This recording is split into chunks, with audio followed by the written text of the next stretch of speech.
Joined now from the US by Robert Pape, Professor of International Relations at the University of Chicago and author of Escalation Trap, a publication focusing on analyzing emerging conflicts. Robert, thank you very much for your time. Let's start with the latest comments that we've been hearing just now from the US President Donald Trump. What's your assessment of what you've heard from that latest press conference? Because it struck me as being rather openly defensive, positive, yes, but very seemingly defensive. Donald Trump saying, quote, "We are under no pressure." It doesn't seem that way, both domestically and internationally. What's your assessment?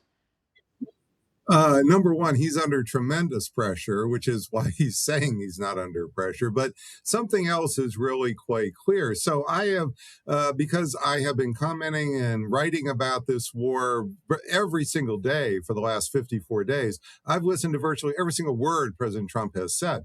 And what you hear here is a tone of resignation.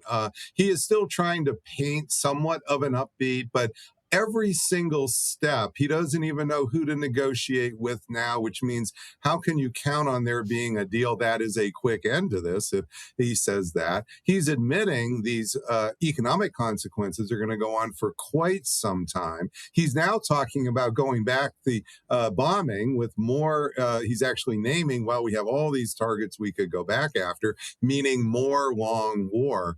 All the way through here, there is a notable tone of actual resignation that this is moving into a long war. And that's really quite different than even just a few days ago or a week ago, where he was trying to paint the picture. This is almost over. We've got that deal. They've agreed to everything. It's all going to be done tomorrow.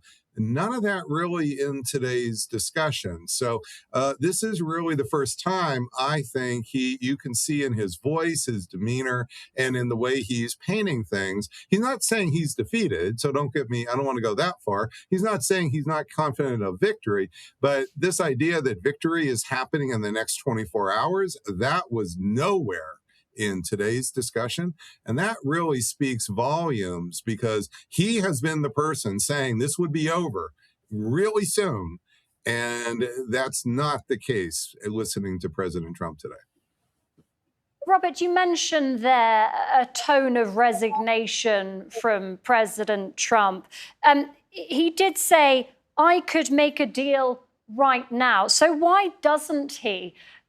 If he's claiming that the US can make a deal, why hasn't a deal been made? Is it because Donald Trump has no off-ramp here? Well, what are his options? Where does the US go from here? Yes, so I've written about this extensively on the Substack, The Escalation Trap. So what is really going on is not a misunderstanding. It's not actually, we don't know who to make a deal with. It's the problem is Iran and the United States have zero-sum issues. Iran cannot both be in control of the Strait of Hormuz and not in control of the Strait of Hormuz. Iran cannot give up its opportunity to get a nuclear weapon and keep its opportunity to get a nuclear weapon.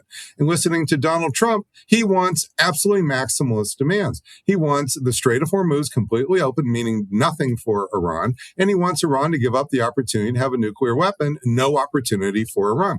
Iran wants the exact opposite of this. And so these are exactly the issues where ceasefires break down and you go back usually to fighting because one side's going to have to give up. And now we have two issues that the sides have to give up on.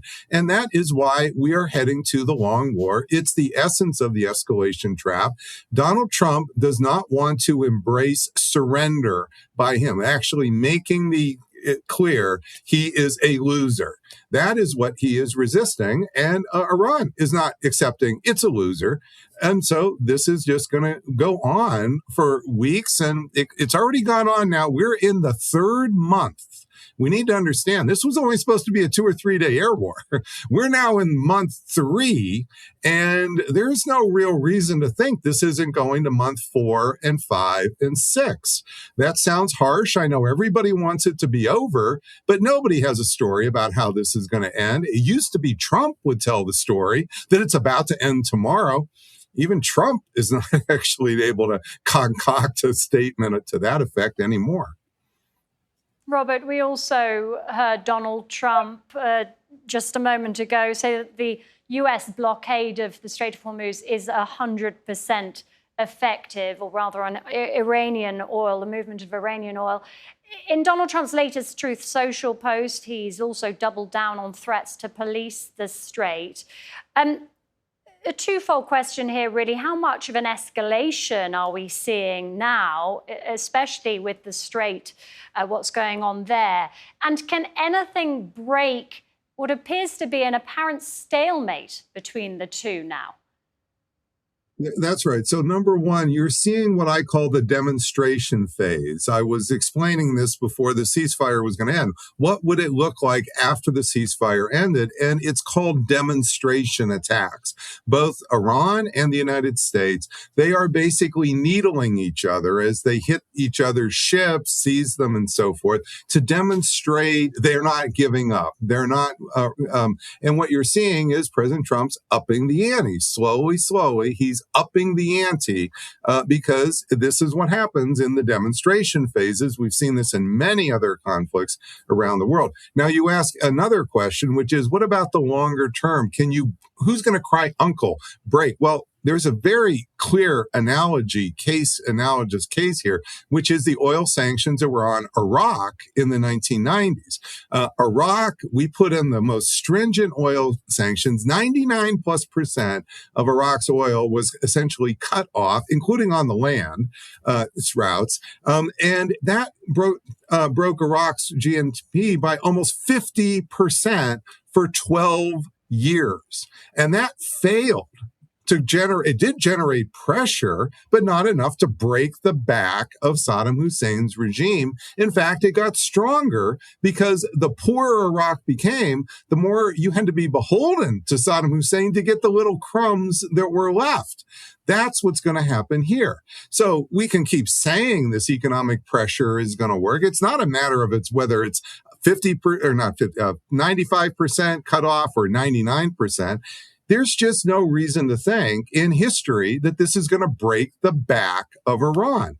Iran's been under sanctions numerous times before, never broken the back. Iraq was the worst case here in its perfect analogy. If this is going to work, it's going to take many, many months, maybe years, and maybe never. And that's how, by the way, we got to the ground offensive against Saddam Hussein in 2003. We'd been through all those years of economic sanctions, got nowhere. So we invaded on the ground. Robert, really appreciate your time and your analysis. Thank you so much.